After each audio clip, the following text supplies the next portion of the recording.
Personne n'est venu à ma remise de diplôme. Pas un seul visage familier dans la foule. Mon nom a résonné dans les haut-parleurs, mais le rang réservé à la famille est resté vide. La lumière du soleil se reflétait sur les sièges métalliques froids. J'ai souri pour la photo quand même, faisant semblant que ça ne piquait pas 3 jours plus tard, le message de ma mère est apparu, besoin de 200 € pour les 16 ans de ta sœur. Pas de félicitations, juste une exigence. Alors, j'ai envoyé 1 € avec des félicitations. Puis j'ai changé les serrures. Pour la première fois, mon appartement était silencieux, mais pas pour longtemps. Le jour de ma remise de diplôme était censé être celui où je me sentirais enfin visible. Le stade scintillait sous le soleil de mai, un flou de toches bleu marine et de familles fières agitant leur téléphone en l'air. Quand mon nom a résonné, Camille Dupont, master en analyse de données, j'ai levé les yeux instinctivement, cherchant dans les premiers rangs. La section réservée à la famille me renvoyait un regard vide et métallique sous la lumière. Pas même une ombre là où mes parents auraient dû être. J'ai forcé un sourire pour la photo, tenant mon diplôme un peu trop fort, mais jouant endolori à force de faire semblant. Autour de moi, les rires éclataient comme des confettis. Les étudiants embrassaient leurs parents. Des amis pleuraient dans des bouquets. Je suis restée seule à côté de la famille d'un étranger qui prenait des photos, mon sourire diminuant à chaque clic de l'appareil. Après, je me suis attardée dans la cour, faisant défiler mon téléphone juste pour avoir l'air occupée. Chloé, ma camarade de classe, m'a trouvée et a poussé un cri, « Tu l'as fait !» Ses parents ont pris des photos de nous deux, radieux. Elle s'est retournée, balayant la foule du regard. « Où est ta famille ? En retard ? » J'ai menti. Le mensonge est venu facilement. Des années de pratique. Au moment où j'ai atteint le parking, le ciel virait alors. Des ballons flottaient au-dessus des toits des voitures. Des enfants criaient, des klaxons retentissaient. Je me suis assise dans ma vieille Clio et j'ai tout regardé de derrière le volant. Pendant une seconde, je les ai imaginés marcher vers moi. Maman agitant Léa dans ses baskets à paillettes, papa tenant un bouquet. Puis la vision a disparu sous le bruit des moteurs qui démarraient. La vérité est que je n'aurais pas dû être surprise. Mes parents avaient également manqué ma remise de diplôme de licence. À l'époque, maman avait dit que Léa avait des examens. Papa n'avait même pas appelé. Il y avait toujours une raison, toujours une priorité plus petite, plus brillante. J'avais passé mon adolescence à essayer de gagner de l'amour comme une bourse, travaillant 2 emplois, envoyant de l'argent à la maison, disant oui à chaque demande. Quand j'avais 16 ans, je portais un tablier marron de Starbucks à l'aube, servant des macchiatos au caramel à des avocats et des infirmières. Maman m'envoyait des SMS, « Merci, ma chérie. Léa a besoin de cours de piano. » Ou « Elle a une sortie scolaire, juste un petit extra. » D'accord. La première fois qu'elle a dit « Tu es notre fierté », je l'ai cru. Je pensais que l'amour ressemblait à de l'appréciation. Maintenant, je sais que ça ressemblait à une obligation.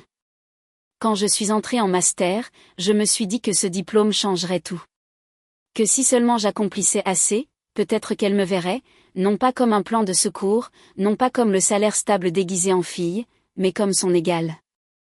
Je ne savais pas alors que même le succès pouvait être tordu en une autre raison de prendre. 3 jours après la cérémonie, alors que la toque et la robe pendaient encore près de la porte, ce message est apparu sur mon téléphone, « Besoin de 2100 € pour les 16 ans de ta sœur ?» Pas de félicitations, pas de curiosité sur comment ça s'était passé, juste des chiffres, une date limite dans cette même attente silencieuse. J'ai fixé le texte pendant longtemps. Et c'est à ce moment-là que quelque chose en moi. Quelque chose de petit, de fatigué et longtemps ignoré s'est enfin levé. J'ai fixé ce message si longtemps que le téléphone s'est éteint et s'est verrouillé. 2100 €. Le nombre exact était là comme un ordre, pas une demande. J'aurais dû être insensible maintenant. Pendant des années, l'argent avait été le langage que ma famille utilisait au lieu de l'amour. Mais ce jour-là, ça ne m'a pas glissé dessus comme d'habitude. Peut-être que c'était le calme après la remise de diplôme, l'écho de toutes ces mains qui applaudissaient et qui n'étaient pas pour moi. Peut-être que c'était simplement le fait que j'avais finalement épuisé les raisons de continuer à acheter une affection qui n'avait jamais existé. J'ai ouvert mon application bancaire, j'ai vu mes économies, à peine 3000 €, et j'ai senti quelque chose en moi durcir.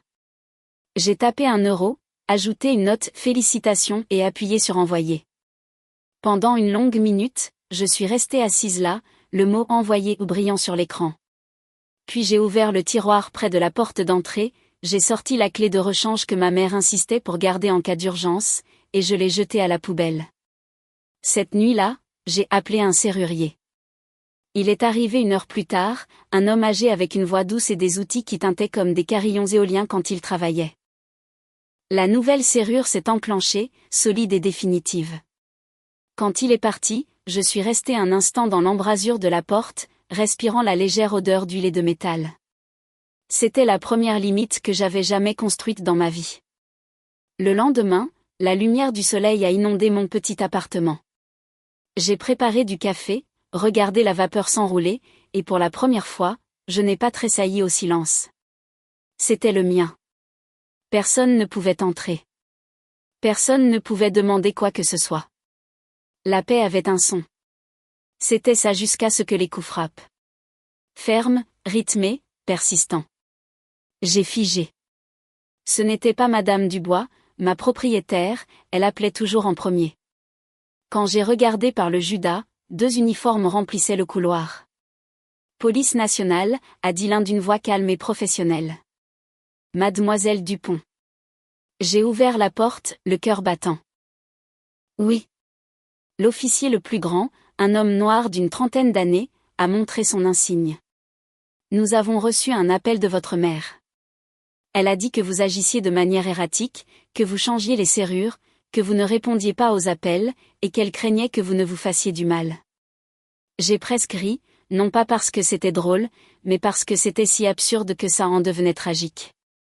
Elle a dit quoi ? J'ai demandé doucement. Ses yeux se sont adoucis. Nous avons juste besoin de confirmer que vous allez bien. Ça vous dérange si nous entrons ? Je les ai laissés entrer. L'appartement était impeccable, une tasse de café sur la table, l'ordinateur portable ouvert avec mon projet sur l'écran, le diplôme encadré au mur. J'ai fait un geste autour de moi. Est-ce que j'ai l'air instable ?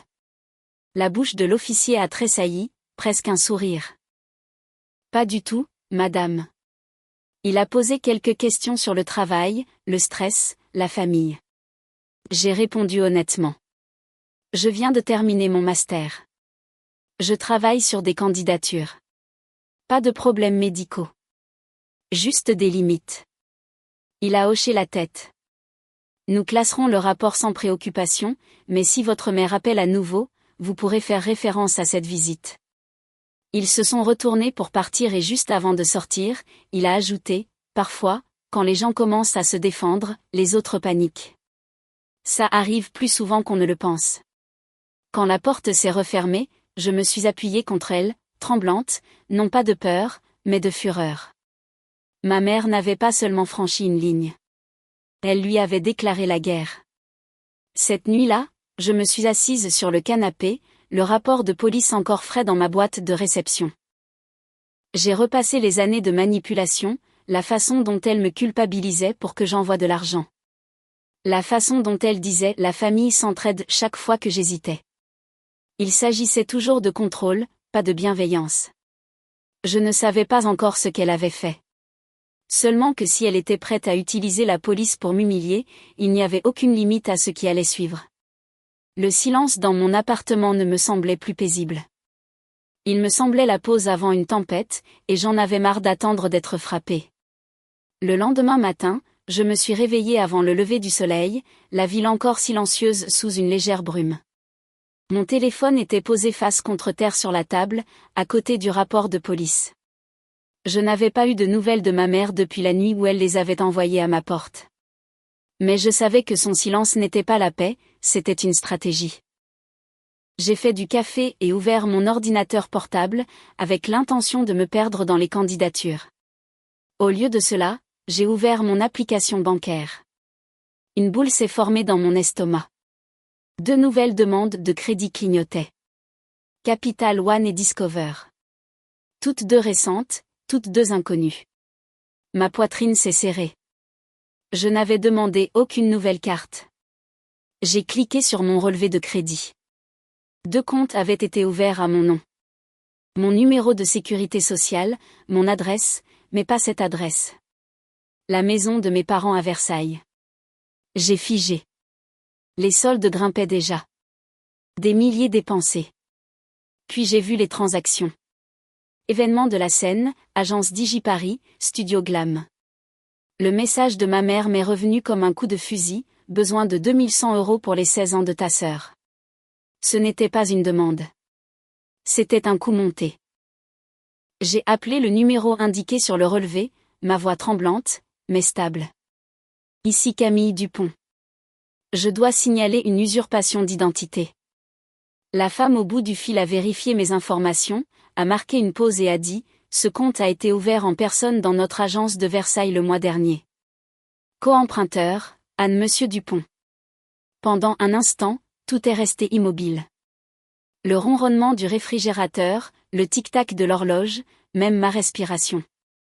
Madame, a-t-elle poursuivi avec précaution. Nous allons signaler cela pour enquête de fraude. Vous recevrez des formulaires à remplir dans les 24 heures. Quand l'appel s'est terminé, je suis restée assise à fixer l'écran. Tout était là. La signature de ma mère, son numéro de téléphone, son adresse. Elle ne m'avait pas seulement utilisé pour de l'argent. Elle était devenue moi pour l'obtenir. J'ai ouvert mon enregistreur vocal. En France, l'enregistrement avec le consentement d'une seule partie signifiait que je pouvais légalement enregistrer notre prochain appel. J'ai composé son numéro. Elle a décroché après 3 sonneries. Son ton était acerbe. Alors, tu es vivante. Maman, ai-je dit d'une voix égale.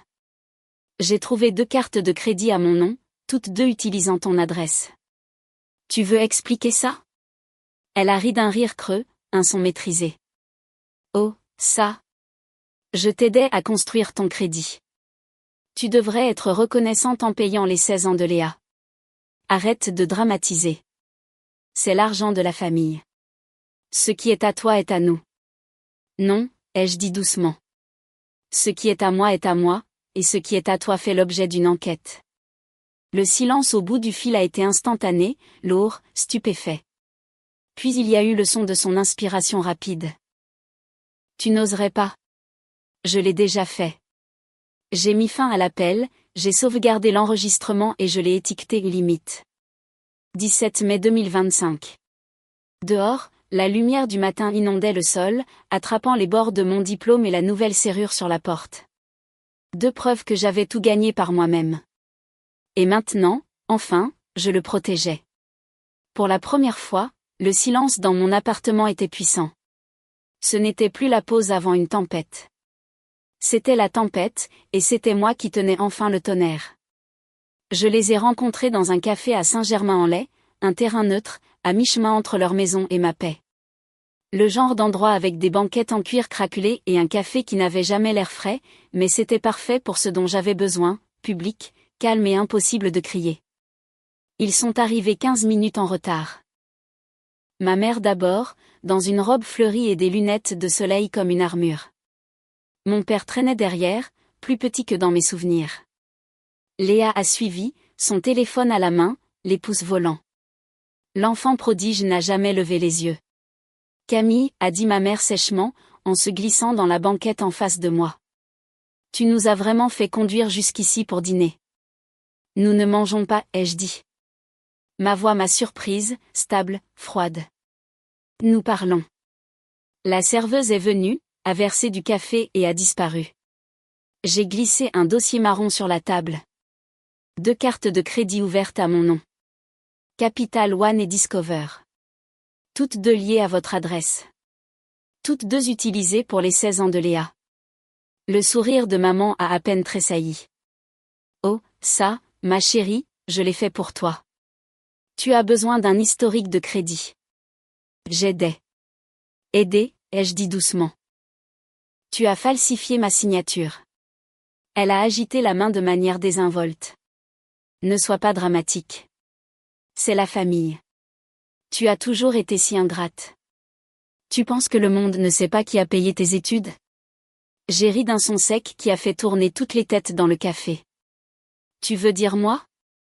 Je l'ai payé avec chaque chèque, chaque double service, chaque prêt que tu m'as dit de prendre pendant que tu utilisais mon fonds d'études pour la robe de bal de Léa. Léa a grogné. C'est reparti. Je me suis tournée vers elle. Cette robe argentée que tu as portée pour ta fête. Tu as dansé dedans sur une carte ouverte à mon nom. Profite des projecteurs. Ses yeux se sont détournés. Maman a dit que tu étais d'accord. La voix de maman a coupé court. Ça suffit. Tu ne parles pas à ta sœur de cette façon. Je ne t'ai pas volé, Camille. J'ai emprunté pour la famille. Tu as utilisé mon identité, ai-je dit plus doucement maintenant. Tu as appelé la police parce que j'ai changé mes serrures. Tu as essayé de me faire passer pour instable pour garder le contrôle. Ça se termine aujourd'hui. Papa a finalement parlé, sa voix petite. Ma chérie, ta mère s'est juste emportée. Ne faisons pas une montagne de rien. Nous pouvons arranger ça en privé. J'ai poussé le dossier plus près. Il n'y a rien à arranger en privé. La banque est déjà au courant. Il y a une enquête en cours. Les yeux de maman se sont levés, toute la couleur s'échappant de son visage. Tu as fait quoi? J'ai signalé la fraude. Les comptes sont gelés. La banque a ta signature, ton numéro de téléphone, ton adresse. Tu auras bientôt de leurs nouvelles. Le silence qui a suivi était assez épais pour être goûté. Même le bourdonnement du café s'est estompé comme si l'air lui-même écoutait. Tu vas le regretter, a-t-elle sifflé. Tu détruis cette famille pour un malentendu. Non, maman, ai-je dit en me levant. Tu l'as détruite au moment où tu as décidé que mon nom valait plus pour toi que mon amour. J'ai laissé l'argent pour mon café sur la table et je suis sortie avant qu'elle ne puisse répondre. Dehors, l'air sentait la pluie. Je suis restée dans ma voiture un long moment, fixant mon reflet dans le rétroviseur. Mes mains tremblaient, mais ma poitrine était légère, presque vide, le genre de vide qui pouvait se remplir de paix. Cette nuit-là, la scène scintillait en violet et argent. La grande soirée des 16 ans de Léa.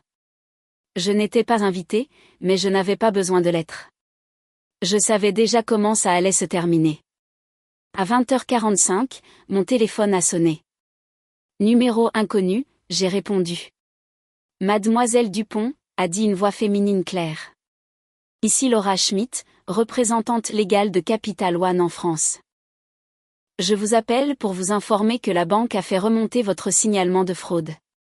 Notre équipe interne a coordonné avec les forces de l'ordre local pour vérifier les transactions ce soir aux événements de la scène.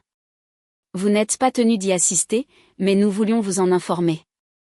Ma gorge s'est serrée. Vous envoyez la police sur les lieux? Oui, madame. Procédure standard. Nous documenterons et confirmerons les accusations. Je l'ai remercié, j'ai raccroché et je me suis penché en arrière. Par ma fenêtre ouverte, j'entendais une musique lointaine venant du centre-ville. Une célébration sur le point de s'effondrer. 40 minutes plus tard, mon téléphone a vibré à nouveau. Un SMS de Léa. Tu es folle? La police vient d'arriver. Le DJ a arrêté. Tout le monde nous regarde. Maman panique. Puis un autre. Ils disent son nom. Le gars de la banque a dit ton nom. Qu'est-ce que tu as fait? Je n'ai pas répondu. Je n'avais pas à le faire. Pendant ce temps, de l'autre côté de la ville, 2 officiers sont entrés dans la salle de banquet illuminée. Pas de sirène, juste une autorité calme coupant à travers la brume néon. Un banquier a suivi, tenant un dossier épais de reçus et de contrats. Bonsoir, a dit un officier, d'une voix égale. Nous sommes ici pour vérifier un signalement de fraude à la carte de crédit associée à cet événement. Les accusations ont été portées en utilisant un compte au nom de Camille Dupont. Des murmures ont ondulé dans la foule. Les caméras se sont levées. Ma mère s'est figée près de la table du gâteau, toute couleur s'échappant de son visage. Il doit y avoir une erreur, a-t-elle dit, la voix tremblante. Le banquier a ouvert le dossier, lisant à voix haute. Demandeur principal, Anne Monsieur Dupont. Co-signataire non autorisé. Les registres de transactions indiquent une utilisation abusive de l'identité d'une autre personne.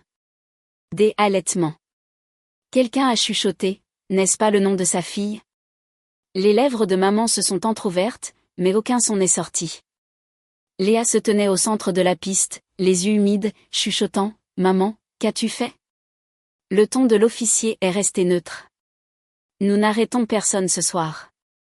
Il s'agit simplement d'une documentation pour le dossier de la banque, mais nous aurons besoin de prendre des copies des reçus et de la vérification d'identité. Dans le silence qui a suivi, le seul son était le clignotement des flashs des appareils photo. La moitié des invités capturant la scène, l'autre moitié faisant semblant de ne pas le faire. En quelques minutes, le DJ a débranché son équipement. La bannière qui disait « Les 16 ans de Léa, née pour briller » pendait sous le poids de l'air humide. La salle s'est vidée par vagues lentes de murmures et de pitié. Au moment où ma mère est sortie, la pluie avait commencé à tomber, douce et implacable. Dans mon appartement, je me tenais près de la fenêtre et regardais les éclairs pulser au-dessus de la ville. Je n'ai pas souri. Je n'ai pas applaudi. J'ai juste laissé le silence m'envelopper. Le son de la justice, subtil et absolu. Pendant des années, j'ai pensé que le silence était le son de la faiblesse. Cette nuit-là, j'ai réalisé que c'était la victoire. 3 jours plus tard, la tempête était passée, mais les débris étaient restés. Un email est arrivé de Capital One, enquête de fraude résolue. La demandeuse principale Anne-Monsieur Dupont a reconnu une utilisation non autorisée et a accepté de rembourser 8 120 € en totalité. Une phrase. Pas d'excuses, pas de drame, juste la vérité enfin écrite. La nouvelle s'est répandue rapidement. Dans une banlieue comme Versailles, les commérages se propagent plus vite que la justice. Les gens chuchotaient dans les allées des supermarchés et à l'église. Tu as entendu parler des Dupont? Quelque chose avec une banque et les 16 ans. La vidéo de la fête de Léa 30 secondes de chaos, la police et l'incrédulité a atteint un demi-million de vues avant qu'elle ne verrouille ses comptes. Mon père a été discrètement réprimandé au travail pour avoir laissé leur courrier et leur relevé financier arriver à l'adresse de son entreprise. Pour une fois, je n'ai pas ressenti de culpabilité. Je n'ai répondu à aucun de leurs messages. Non pas par colère, mais par épuisement. J'en avais marre d'expliquer ce qui aurait dû être évident. J'ai rempli les formulaires de la DGCCRF, j'ai gelé mon crédit et j'ai fermé tous les comptes que ma mère avait jamais touchés. Puis j'ai imprimé la lettre de confirmation finale et je l'ai épinglée sur mon mur, juste à côté de mon diplôme encadré et du reçu du serrurier. 3 documents côte à côte. Preuve d'effort, preuve de protection, preuve de liberté. Cette nuit-là, j'ai préparé du thé, ouvert la fenêtre et laissé l'air nocturne de Paris entrer. La ville bourdonnait en dessous, vivante et indifférente. Pour la première fois, le silence ne faisait pas mal. Il guérissait. 6 mois plus tard, l'automne s'était installé sur les rues de Paris, doré de feuilles tombées, l'air vif et indulgent. J'avais commencé un nouveau travail chez Nova Data Lab, entouré de gens qui me voyaient pour ce que je construisais, non pour ce que je pouvais donner. Sur mon mur pendaient 3 choses, mon diplôme, mon nouveau badge d'employé et l'ancienne serrure que j'avais autrefois remplacée. Ensemble, elles racontaient une histoire, comment j'avais finalement choisi moi-même.